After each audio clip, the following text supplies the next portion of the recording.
有网友对我上一期香草冰淇淋的视频里面所提到的 Affogato 很感兴趣，这大概可以算是最简单的意式甜品了，而且真的是太好吃了。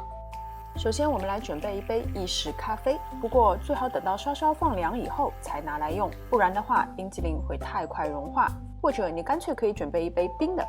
我这个是自制的香草冰淇淋，当然你也完全可以使用市售的，1球还是2球就随你个人喜欢，然后只要淋上我们刚刚准备好的意式浓缩咖啡，略作装饰，一份非常完美的 Affogato 就做好了。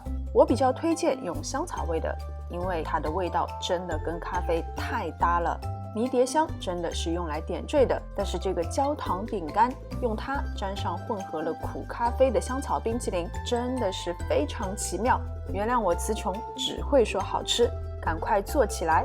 这么好吃又这么简单的甜品，我真的不允许你没有吃过。好啦，今天的视频就到这边，非常感谢大家的观看。喜欢我的视频，请记得点赞、分享和关注我的频道。我们下次再见。